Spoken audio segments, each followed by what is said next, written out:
Hey everybody, Lady Cheryl here.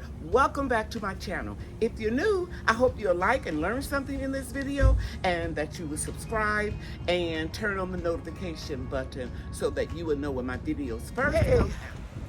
I'm going to share with you a lot of different things. It's going to be bits and pieces of everything that I've been doing over the last week since my last video.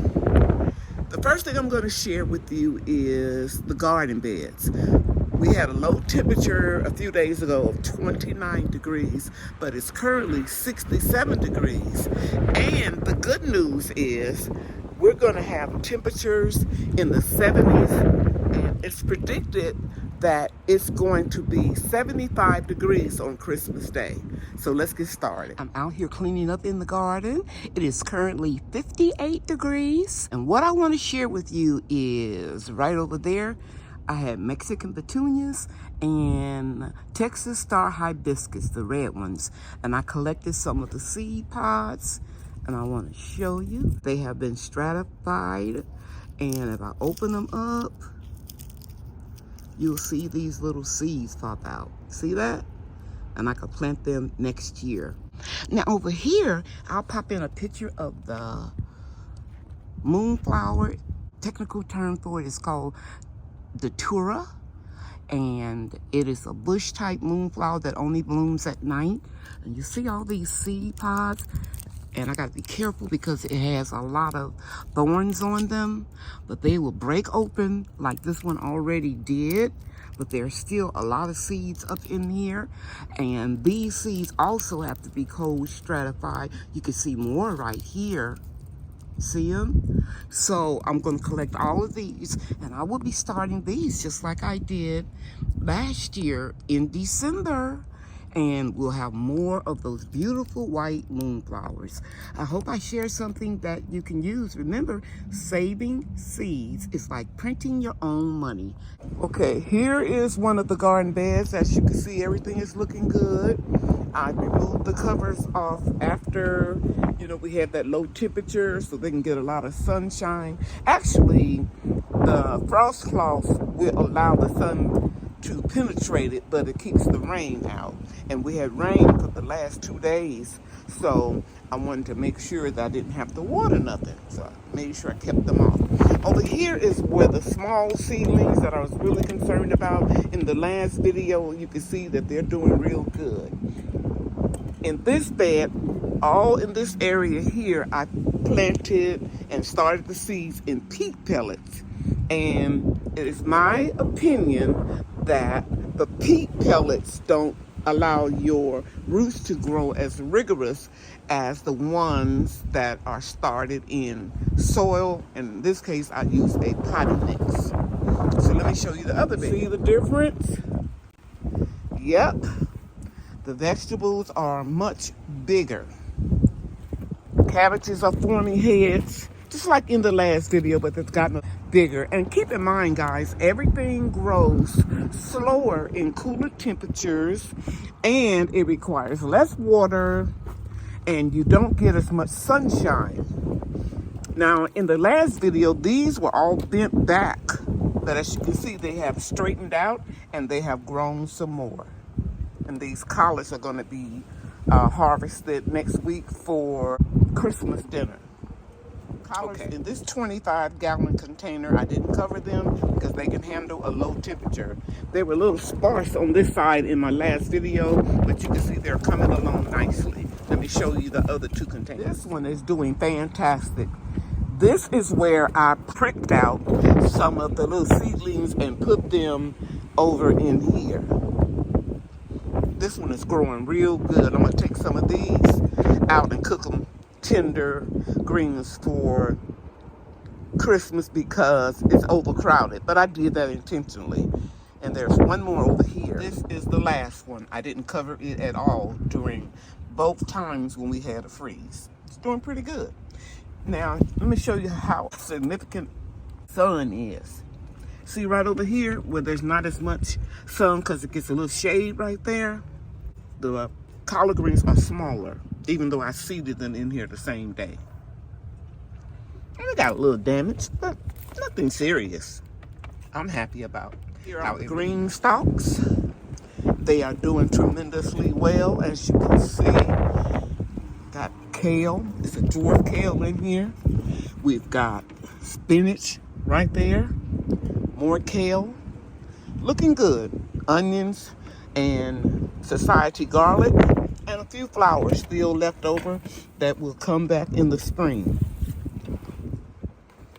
So I don't have to worry about anything for a couple of weeks because we're going to have temperatures early in the morning in the 40s and lower 70s during the day.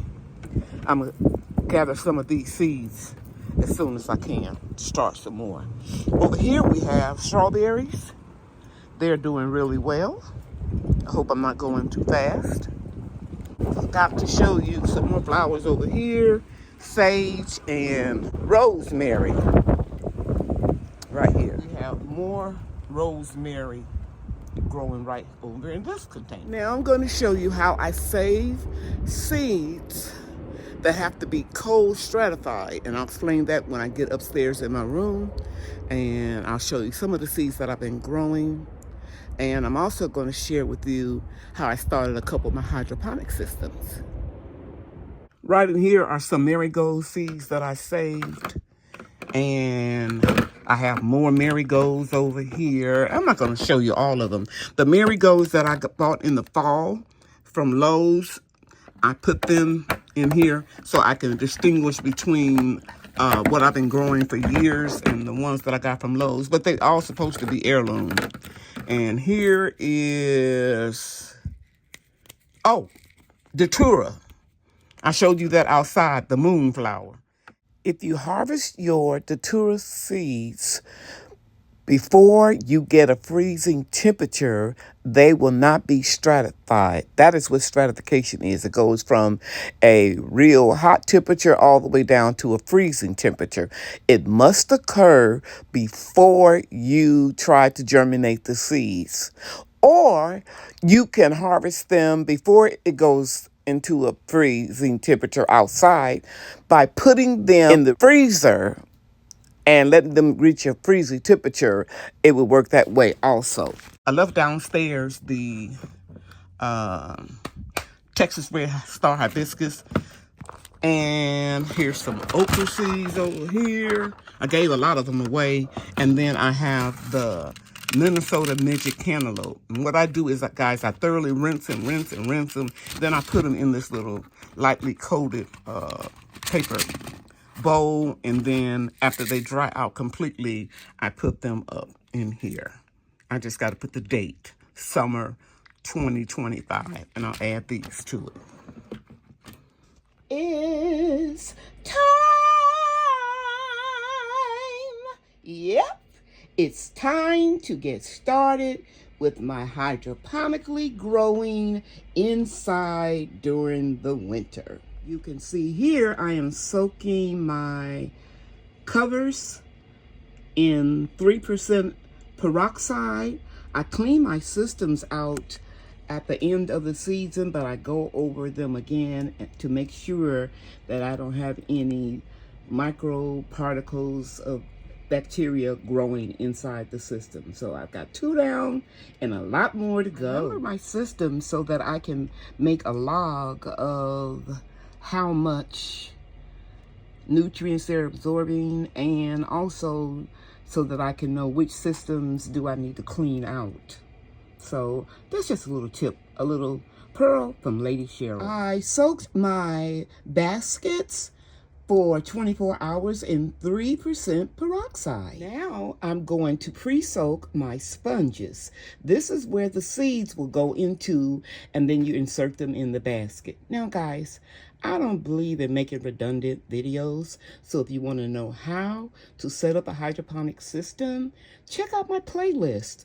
I show you from beginning to end. I'm going to soak the sponges for several hours, and they're going to expand. And I soak them in 1/3 part water and 2/3 part 3% hydrogen peroxide. Because contrary to popular belief, these little sponges can have algae in it. In fact, algae can be just growing in the air. It can go through your central air system or heating system and land and then multiply. Yep, just another little tip. In the first hydroponic system, I started 2 seeds in each one of these little pods. And they are tiny Tim tomato seeds. I love this variety, and you know I save seeds all the time. I got a whole lot more other saved seeds. I'll share that with you in another video. But now that they're all the way up, I can see that I accidentally put 3 seeds in this one. So I'm going to just snip it off. Or I may just grow it in the mason jar, the cracky method. I have a video about that, several of them. You can check my playlist for tomatoes if you want to know about it. And then a YouTuber made a video, I think it's UT, and his wife and Angel and the son Kiddo. They grew this dwarf purple heart tomato. And so I went ahead and purchased them off of eBay, and they haven't come up. I started them on the same day, so we'll see. If they don't come up, then I'm going to grow my favorite, which is the Tiny Tim. I see some movement here. I see a little green getting ready to come up right in here. Let me try to focus. Oh, goodness. There it is, on the right-hand side of the sponge. So when it comes all the way up, I will take off the little plastic domes. Here's a couple pictures of Brian holding the last of the winter-grown tomatoes. We're going to have fresh tomatoes for Christmas, and I didn't grow large varieties because I knew that we weren't going to get a lot of sunshine and cooler temperatures. Dialysis can take a toll on your body. So I have to have more downtime to recover. And I just want to show you some of the things that I've made. Here's a hat and a heavy shawl. It's pretty long that I can take to dialysis because the centers are kept cold intentionally, and the blood, when it's returned back into your body, it is cooler than your body temperature to prevent your blood pressure dropping too much. And you can see I had my little signs made. Big Mama, that's what all my grandchildren calls me. And Brian and Bria will be out of school next week, as well as little Andre, and they can help me with a few things going in the garden. This is one that I made out. I love it. I've never made a shawl / scarf before. And I was taught how to crochet by my mother when I was 8 years old. And I don't know how or use patterns. I just kind of wing it and make it up as I go along. Now I'm going to show you my very first sweater that I've made. I'm very proud of it. So this is the first sweater that I made. Like I said, I've never made one before. I could see some issues that I made when I attached the sleeves. I think I pulled the yarn too tight, but I'm still proud of it. And I'm starting another one. Please forgive me for showing Brian's bed behind me. His dad took all the linens and everything off and washed it while they were at school. So yeah, I'll put a button right here and maybe one down here, and I'll be good to go. I'm excited. So excited that I started another one. This is the one I'm currently working on now. It's going to be very similar to this one, except I probably won't trim it or outline it in a separate color like I did right in here with the purple. And I'll show it to you in another video. Oh, there's one more thing I want to show you. This is the first shawl that I made. And this is going to be great to wear to dialysis. And you can see I put a large button.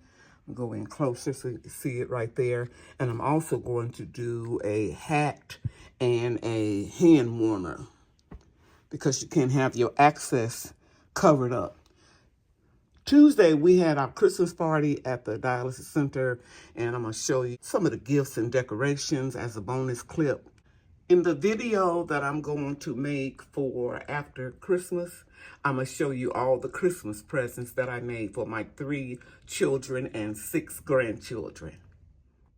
In this bonus clip, I'm just sharing with you how beautifully decorated my dialysis center is. And we had like a little Christmas party. I sang 3 songs and received a lot of certificates for following all the, the diet and perfect attendance and that type of thing. And they gave everybody a gift, but they also had raffles, and I won some extra gifts for that too. And I sang 3 songs. I'll just close this video out by singing one quick. We wish you a Merry Christmas. We wish you a Merry Christmas. I wish you a Merry Christmas and a Happy New Year. You know I had to gospelize the end. I grew up singing in church. Bye now. Thank you for watching. You know I love you and God loves you too.